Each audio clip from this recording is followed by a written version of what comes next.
La cultura teotihuacana floreció en la zona del Altiplano Central, aproximadamente desde el 600 a.C.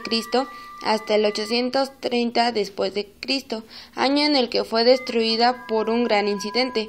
Su época de esplendor tuvo lugar principalmente durante el Horizonte Clásico, en el 200 a.C., y duró casi 900 años.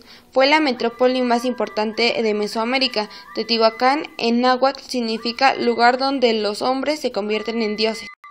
Economía. La cultura teotihuacana basó la mayoría de su economía en la agricultura, de donde obtenían la mayoría de sus alimentos. Cultivaban productos como el maíz, frijol, amaranto, pimientos, tomates y calabazas. Los métodos más comunes en la agricultura fue en terrazas. Sin embargo, los alimentos no eran suficientes, por lo que tenían que importar alimentos de otras regiones. El agua necesaria para los sistemas de regadío provenían de las proximidades del actual estado de San Juan Teotihuacán, que era suministrado por los ríos subterráneos del Cerro Gordo. También recolectaron plantas como bayas de enebro, verdolagas, nopales, etc. Los teotihuacanos dominaron el mercado de la obsidiana, que extraían no solo de minas de regiones cercanas a la metrópoli, sino también de sitios lejanos, pero dominados por ellos. Por otro lado, también fue esencial la arcilla para sus cerámicas y construcciones. El comercio internacional jugó un papel importante, ya que obtuvieron algodón, cacao, jade, turquesa, etc. Político. La política, al igual que la religión, eran controlados por líderes religiosos, es decir, tuvieron un gobierno teocrático, o sea, alguien que se hace pasar como hijo elegido por Dios. Los sacerdotes eran las personas que acumulaban el conocimiento científico mágico, los cuales eran importantes para la sobrevivencia de las culturas antiguas mesoamericanas.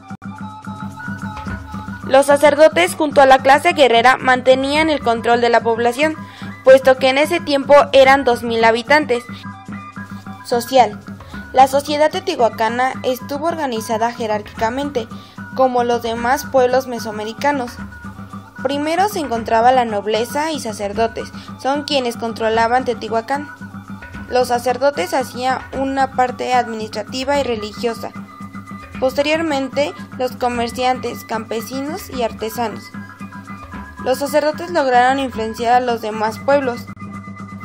Los artesanos fueron muy apreciados de Teotihuacán, puesto que hicieron vasijas, ollas, vasos y platos, que se diferencian de la cerámica de otras culturas por el color y el decorado.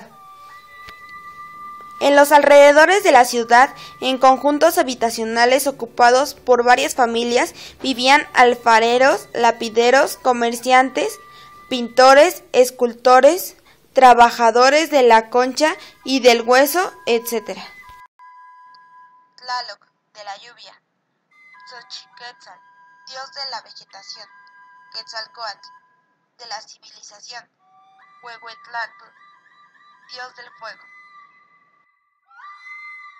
Teotihuacán está conformado de la siguiente manera. En el número 1 está la calzada de los muertos. En el número 2 está el templo de los animales mitológicos. En el número 3 es el templo de la agricultura. En el número 4 se encuentran los caracoles emplumados. En el número 5 el palacio de los jaguares. En el número 6 está situada la pirámide de la luna. En el número 7 la pirámide del sol. En el número 8 se encuentra el mural de la pluma. En el número 9 el templo de Quetzalcóatl. Y por último, en el número 10 está la ciudadela. La arquitectura se caracteriza por 3 elementos principales: talud, parte inclinada de la pirámide; tablero, parte plana de la pirámide; alfarda, protección de las escalinatas para evitar derrumbes. Los teotihuacanos fueron los primeros en crear un sistema de drenaje y de anclaje. La calzada de los muertos es el eje principal que recorre de norte a sur. Es una avenida monumental de 4 kilómetros de largo y 50 metros de ancho. Da acceso a muchos edificios religiosos. La pirámide de la luna cierra la calzada de los muertos. altura es de 46 metros. Son más las características astronómicas de esta y otras pirámides mesoamericanas. La pirámide del Sol tiene 5 pisos sobre una base cuadrangular de 22 metros por lado y 65 de altura. La escalera de acceso a la cima está colocada en la parte principal. Su posición es precisa respecto al trayecto de los astros. Tiene una inclinación de 17 grados de la dirección del polo terrestre que apunta hacia el polo magnético y permite al Sol coincidir en el zenit del centro de la pirámide los días 20 de mayo y 18 de junio. La Ciudadela es la plaza de gran tamaño localizada al extremo sur, al final de la calzada de los Muertos. Dentro de ella se construyeron edificios utilizados como residencia de los gobernantes y sacerdotes. Hay varias pirámides y estructuras. La principal es el templo de Quetzalcóatl, serpiente emplumada de Quetzal, monumento dedicado al dios de la lluvia. Como conclusión, no se conoce exactamente cuál fue la causa de la decadencia de su total destrucción. Los historiadores dicen que tal vez hubo una invasión o que el suelo llegó a agotarse y se terminaron los recursos agrícolas. Una mala administración. El caso es que cuando Teotihuacán declinó, otros centros que dependían cultural y comercialmente de ella llegaron también rápidamente al ocaso, como le ocurrió a Monte Albán